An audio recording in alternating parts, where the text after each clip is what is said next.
Welcome back to Movable Please. Wow. I think celebrating the little things makes life more bearable. So, congratulations to us for making it to 4 episodes.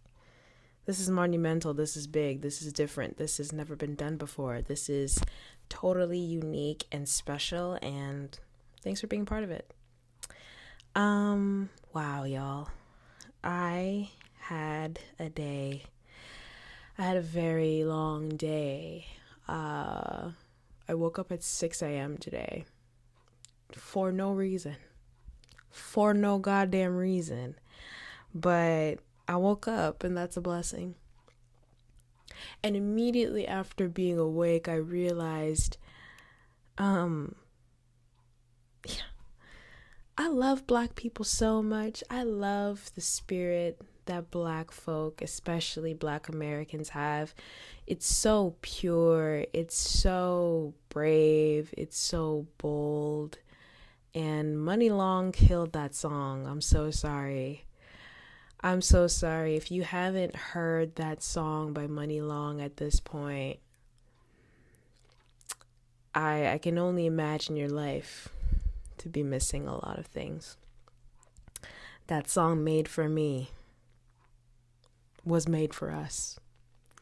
Anyway, before I start to really wax poetic, this episode is going to be touching upon something that Black Americans and many other indigenous and oppressed groups have way too much knowledge on and way too much experience with, and regardless still manage to be creative and bold and unique and forge their own imprint in the world.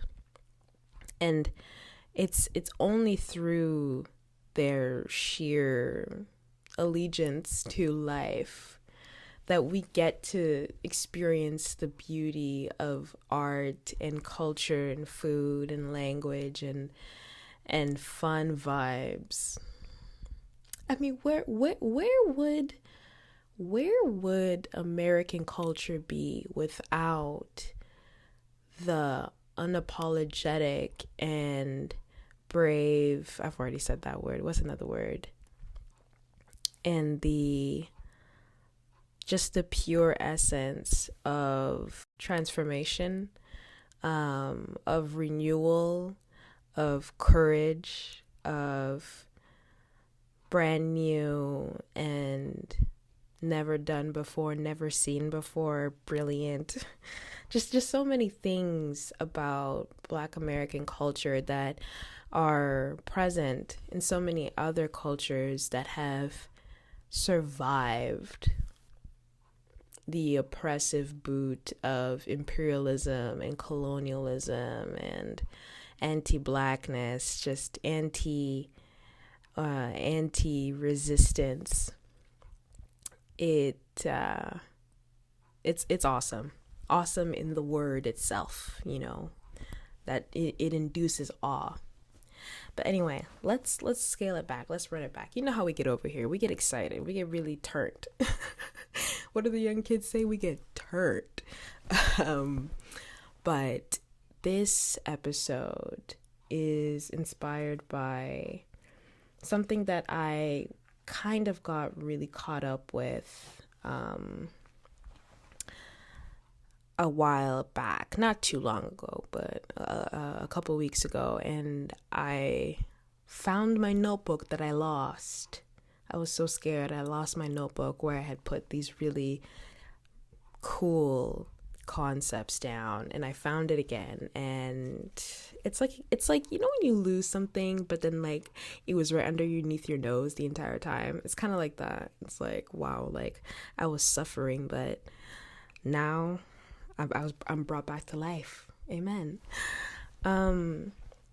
So there is this really maladaptive and just shitty attempt that a lot of dominant and oppressive powers do, where they try to co-opt and dawn upon themselves the aesthetic and the image of those who they oppress.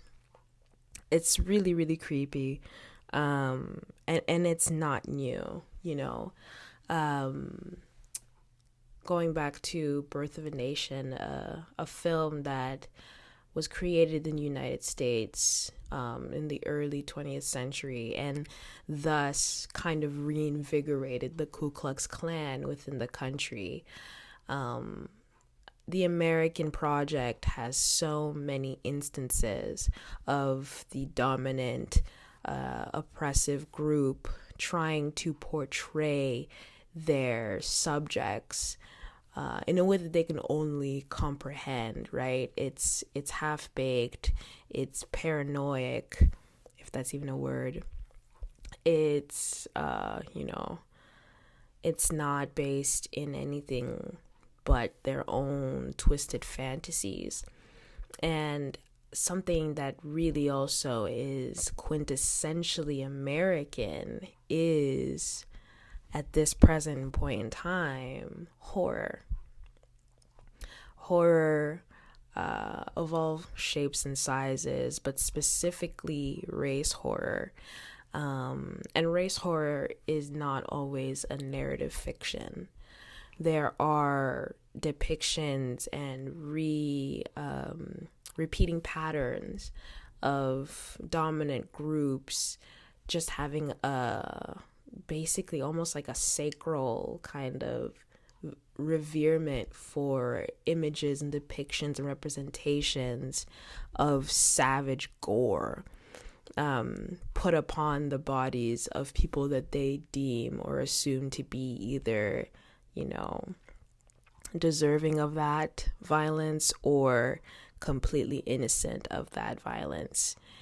And it's a really it's a mind fuck, it's a mind twister almost, because it's like trying to say that we know, or we are the ones who are targeted, but at the same time we hold the power to make sure that we'll never be the ones who are harmed, and we will make sure to put our boot on your neck to make you remember that.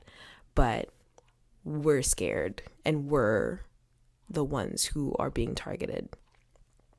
It's a really backwards logic, but it's been used so effectively by the empire that it doesn't even register for most people. And I started to kind of notice that through watching a couple YouTubers talk about horror, specifically race horror, and also splatter films. I just rewatched in full, with full attention, a really great video by a really great YouTuber that I will link. I'm gonna start linking my citations, y'all. I swear to God, I swear I will one of these days. My mind is a labyrinth. But okay, let's start from point A. we be running away from the point over here.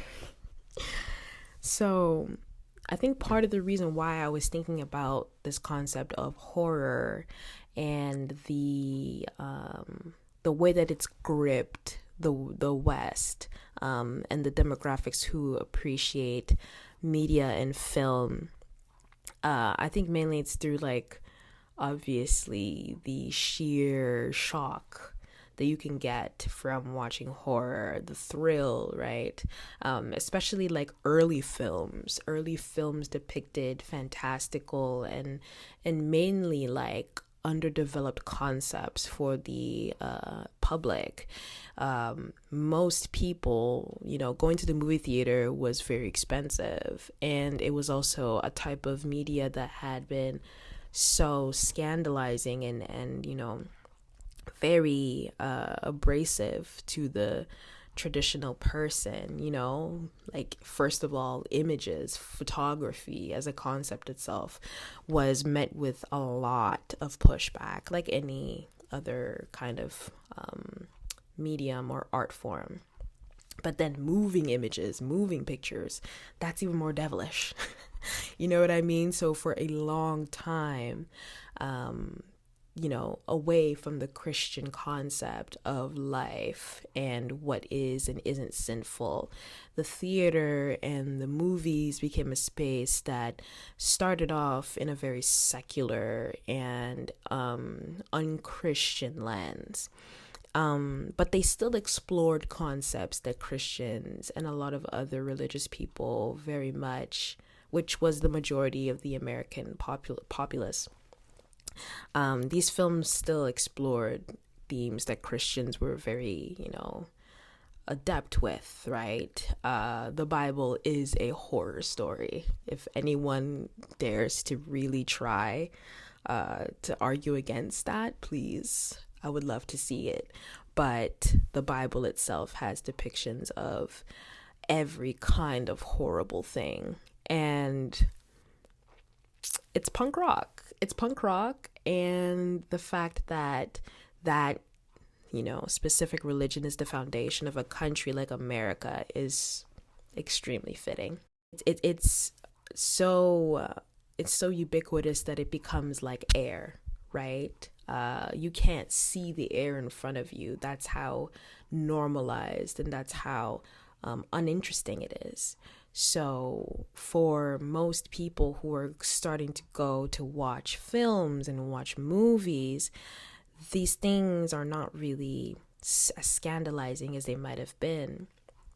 But the way that they're depicted outside of the Christian context gives it that novelty, right?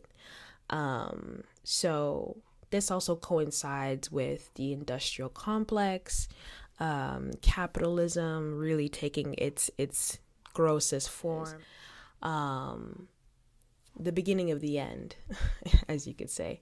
And so with that comes the obvious blues, that are felt by all kinds of Americans. The blues starts to take shape, and people are no longer as trusting of the concepts and faiths that they grew up with. People have questions. People are really no longer stuck with the option of having to be religious, having to be devoted to a life of piety and self-righteousness in the eyes of God. Now people are exploring and delving into what it means to be a human being. And part of that is through the exploration of the unknown, what gives us fear, what makes us scared. And most of that is usually, with some exceptions, related to the body, right? I watched a video a while back too from this other really great YouTuber who was talking about the film The Piano Teacher. We're skipping. We're going all the way up into, I think this film was released in the early 2000s, I want to say. And this movie, if I remember it correctly, it kind of was based around maybe the 90s, maybe late 80s, I want to say latest, in France, where there's this woman who is a piano teacher, and she is very miserable. Although she's a very talented pianist, she was never able to live up to the dreams of her mother, who was extremely cold and mean.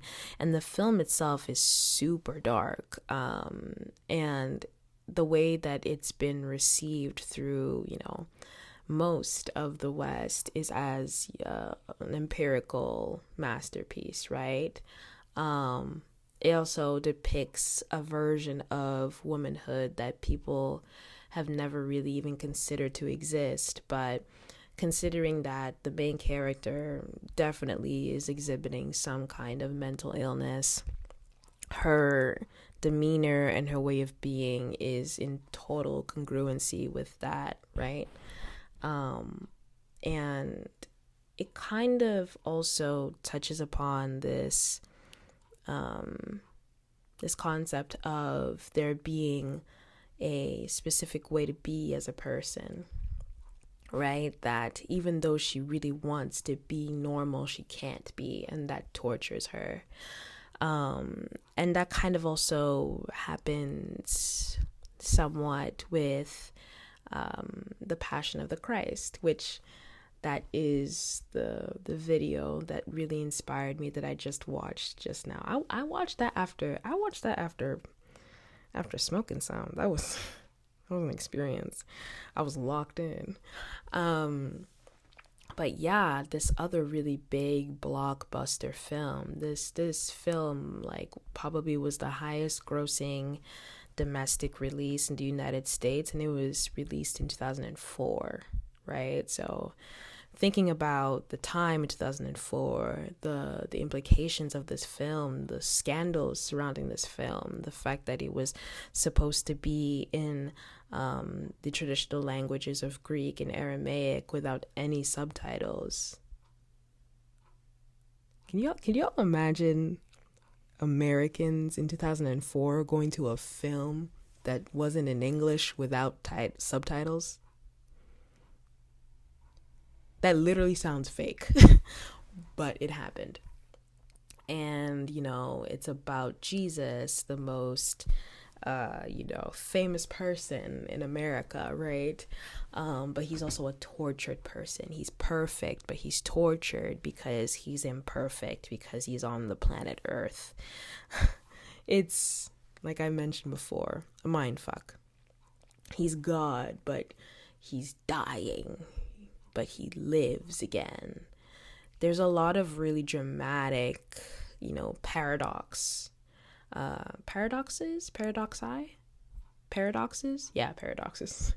There's a lot of like things that don't make sense, but that have to make sense, right, for the space and time that it was released in. And so that video, I highly recommend people watch who really, really want to hear someone talk at length about if Jesus really was a person and the implications of that and how it was depicted in that film. I have religious trauma. So I watched that partially in a way to interpret what another American person thought about this film. And full disclosure, I never watched The Passion of the Christ. I don't remember really watching it properly, mainly because it's not appropriate for children. It's an R-rated film, and it's probably the best Christian film ever made, probably because of that fact. And also the other reasons why it's so good is because it betrays the character of Jesus so much. And that's why American audiences flocked to it at like unprecedented numbers. So the country, in question, the United States of America, has never found an opportunity to miss to watch body horror.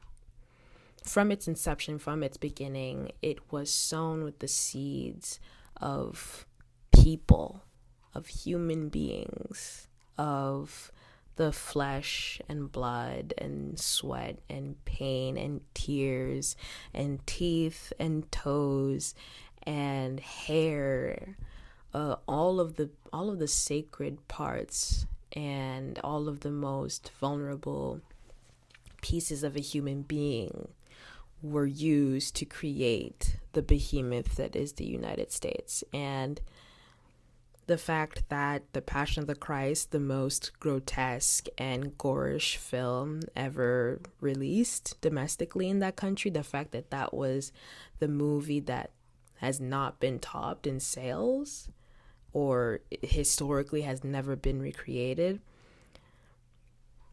very poetic to me.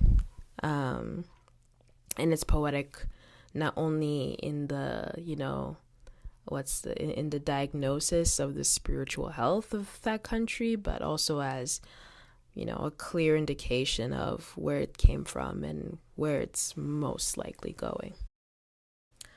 I think the weirdest part about a country like the United States is how badly they react to the clear, consequences of their own actions, right?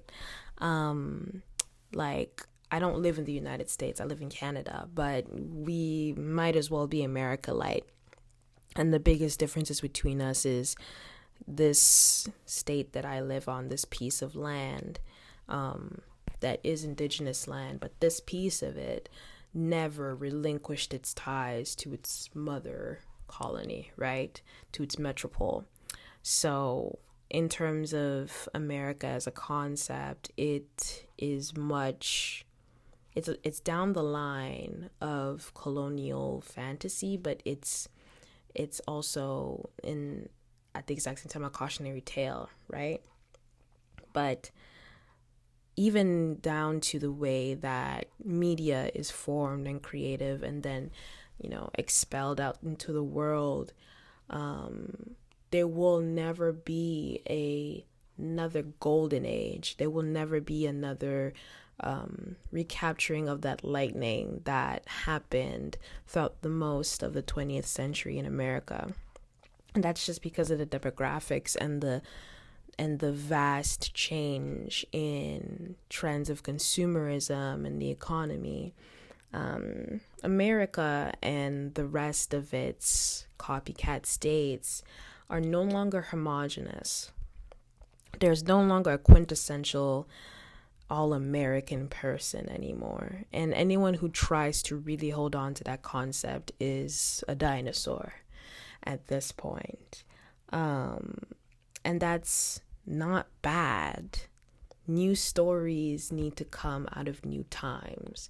We can't continue to keep telling the same stories without change, right? We'll just keep making, Riverdales.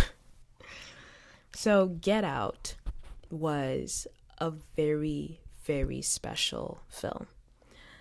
We've skipped another decade right after the Passion of the Christ to Get Out. And Get Out is a film by a Black director talking about the Black experience as a Black American in America and the invisible forces that go against him as a person on the basis of his Blackness, of his maleness, of his, threat to the homogenous society that is America, right? And it exploded. It revolutionized most of television and film. It really gave way to so many new, interesting, and complex stories that were stifled and, kept out of view for most of the witnessing world, right? And America is a country that lives off the currency of attention. It cannot exist, it cannot perform as itself without it believing that everyone is watching it, and it makes everyone watch it. So now this hit film from the place full of white people has a film in a genre that was so unsophisticated when dealing with Black Americans. Now there's a specific beautiful might be a weird term for Get Out, but it's a very well done depiction of what it's like to be an oppressed person in a cannibalistic state. But anyway, after that, there's continual additions to the, Western diet that are from foreign lands, right? We have Afrobeat, we have K-pop, we have the integration of Latin American, or no, sorry, not Latin American, but of Latin musicians, right? And this is only in music. We have an abundance of immigration from so many different countries, speaking so many different languages and having so many different cultures, all emerging from countries, nation states that were once, completely controlled by foreign powers like the United States, but now have been slowly but surely relinquishing themselves from that grip and starting to take part of the race that is human progression. So there's many things happening. Many things are starting to change, and aesthetically, there is no longer a homogenous audience who are only hungry for one kind of, thing. The appetite has diversified. And girl, we live it over here. We live it over here. And y'all love it over here. Yeah, y'all love it over here. Get Out was such a freaking insane movie, dude. I remember literally watching it with friends, and we were all just screaming our heads off out of just sheer, release for seeing a story by a Black person that feels normal, that feels real. What a moment. What a moment to have been alive, And so now the attention that has brought a country like America so much value and so much, rewards, that attention is now being given by people who look like me and other people who look like someone else from another country that isn't Caucasian, that isn't white supremacist in nature. Now the attention is being split many different ways, and the pie is shared more equitably by more kinds of people. And it's happening at a speed that is not, it's not really rocking. It's not, Mark ain't rocking with that speed. Yeah, they are not liking it. But is that our problem? Is that our problem? It's truly not, because don't get mad at me, but we are in the age of Aquarius. We are in the age of Aquarius. And Aquarius, that in itself, if you are someone who follows the stars, that in itself is a indication of enlightenment, of scientific progression, and of change. And it started and occurred in 0 AD and is now going to take its full, cycle in 2100 something. Now, I don't know what 2100 is going to look like. I'm glad I won't be there. But in terms of the age that we are in astrologically, it actually is a moment of, of enlightenment, of another door opening for the journey of human life, of the human species, to acquire another, step into its future form. And so for there to be such a reckoning near the end, because we are close to the end of this age, that's totally everything is going according to plan.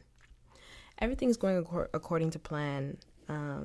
If we look at the stars, and ancient people have always looked at the stars, not only for help to understand themselves, but the world around them. And so I thought that was so crazy. That was insane. But yeah, that just proves to me that even though the powers of oppression and of authoritarianism, of conservatism try to impede the hands of justice, there will never be anything that can stop progression. And so they had to let it go. They had to give it to us. What were they gonna do? Keep making stupid ass movies? Keep making Die Hard? We can only make so many Fast and Furious films. Like, we need to let it breathe. We need to let it breathe. Yeah, and I think the biggest confusion that some people have had with films like Get Out and with more,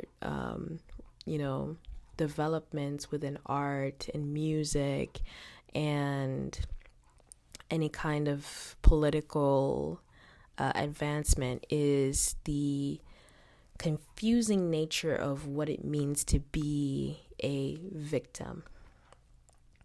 Horror is a genre where we watch people who we probably wouldn't want to see go or to see them go through tragedy, but we accept for some reason. And it's justified through their archetypes, right? It's usually there's a goth, that's the deviant person. We have the jock, that's the idiot. We have the virgin, and then we have the skeptic, There are versions of victimhood that we accept, and we accept them because of the context that we've been put in for the majority of the consciousness of a concept like America, right? And the fact that America has the monopoly on the stories and the legends and myths that we have now, girl, just know it's gonna be some bullshit. Just know it's gonna be some bullshit. And it's through that lens that really has led me to kind of further understand why we live in a place and time where we can see the clear injustice, the clear problems, the clear message that we need to learn, but somehow refuse to put into practice, right? Sorry, y'all, my throat was dry.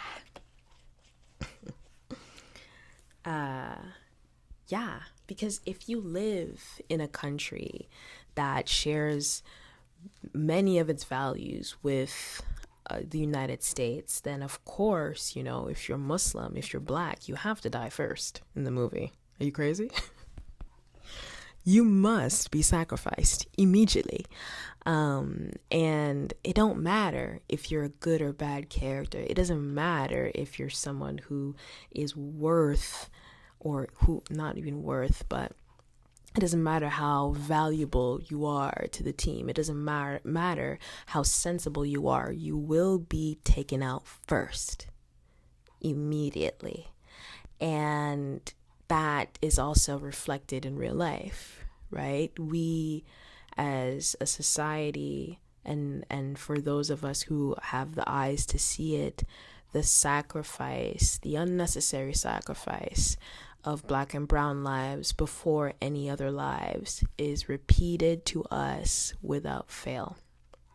Traditionalists will try and scare you, and people like Candace Owens will try to scream at you and say, stop being a victim. Stop feeling like you are allowed or that you should feel comfortable in your specific oppression.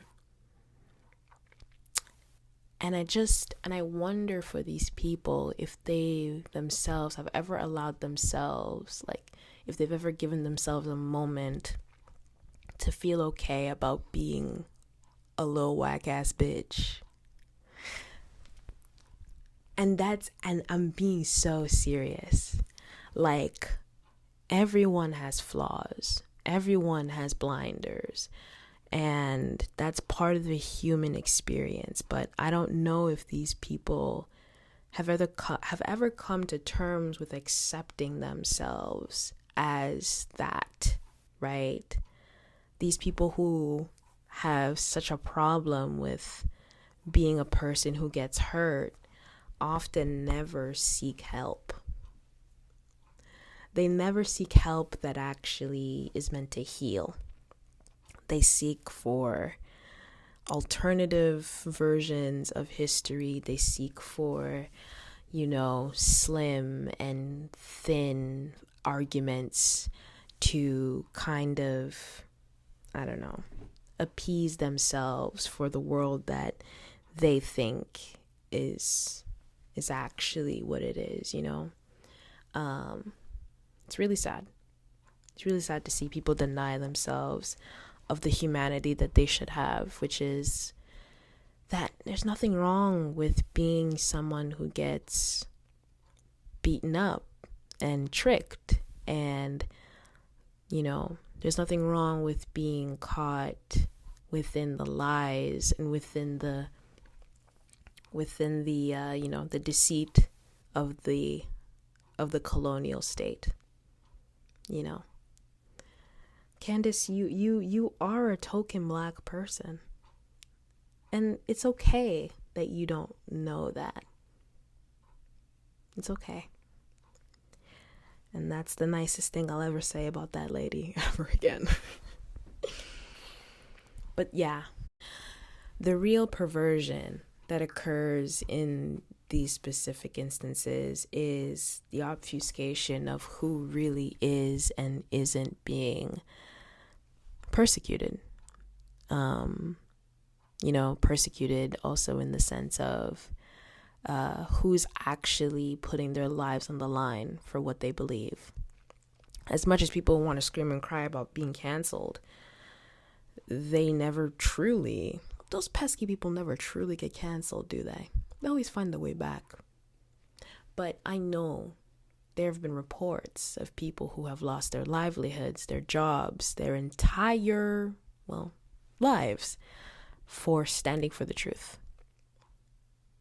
And no one knows that better than Jesus, So I think there's something really there's a lot of missing links for how we understand this concept of horror and what it means to truly be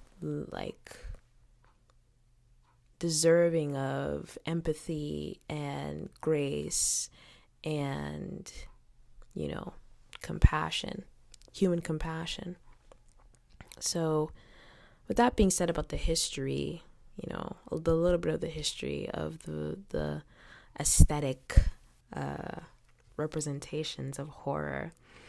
Horror is also used as a vehicle to explain the things of the world that we probably also don't understand, the things that we fear.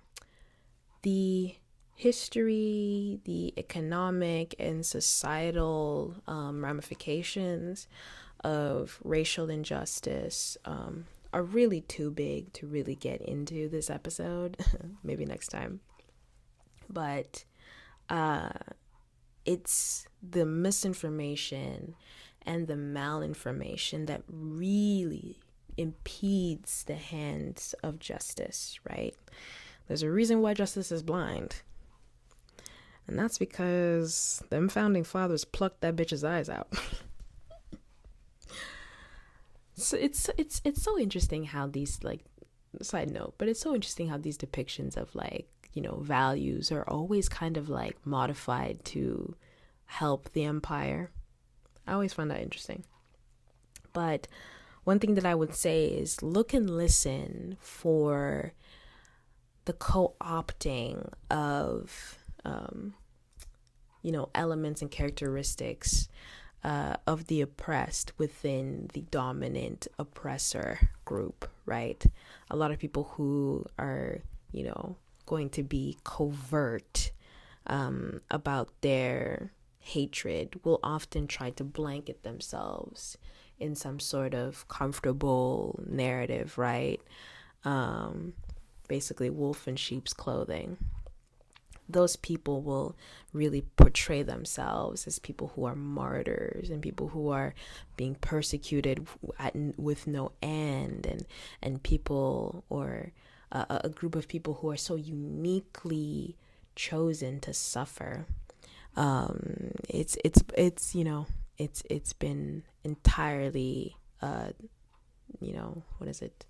elucidated. I've been thinking about that word all day. I love that word so much. Elucidated by these same groups of people who claim to be anti-woke, that they always have to cry about how everyone hates them for some reason, and it's always everyone's fault. It can never be them. By making it hard to distinguish between the ones who are on the side of the people, on the side of the oppressed, of the weak, of the fallen, and for those who are on the side of, the oppressor, by making it hard to make the difference between the two, it really makes it difficult for us to start to imagine beyond what the two dichotomies that we've been given to live life through, are, right? And like Audre Lorde said, we cannot use the master's tools to kind of undo his house. We have to go past that. We have to go beyond that, right? And so I would say that within the conclusion that we might have to give ourselves is that there is no single face of evil, right? Human beings can't do things on their own. There has to be a coalition of people who want to make these things happen. Whether they know what they're doing or not, they have to work together to make it so. In the exact same way, we as people who are oppressed, we also have to find the interconnected nature of all of our collective experiences. Most people who have been oppressed share very similar stories. And it's only until we come together that we're able to identify each other and find community and ultimately tear down the empire, right? But we need to do it before it's too late, and right now it is January 20th of 2024.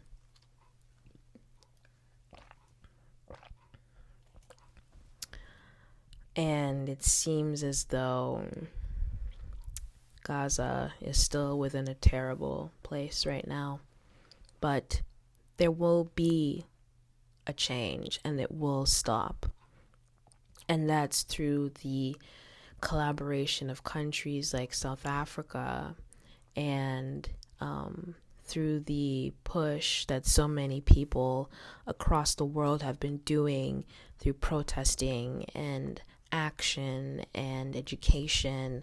And it's through a global South finally having the space and time to rise for itself on its own terms, outside of the scope of their overseers of ancient time, and learning from their oppressors' mistakes in order to reckon and bring truth into the world once more.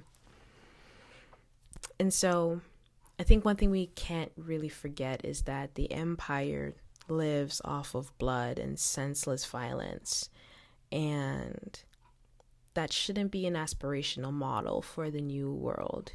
We have to find our own unique ways and authentic versions of truth and challenge the status quo, just like Christ did, just like every single other thought leader did before him and after him. Because those who challenge the status quo will never be able to survive in it. They will always be eliminated, but their legacy will live on. And the art that will be made, the stories that will be told, the technologies that will be made, and the advancements in human life will persist as we continue to be a species that has survived for this long. Our attention now more than ever is so important for history. And it has the potentiality to really push forward even more equitable and sustainable human behavior through, us as people now being aware, being conscious, and being,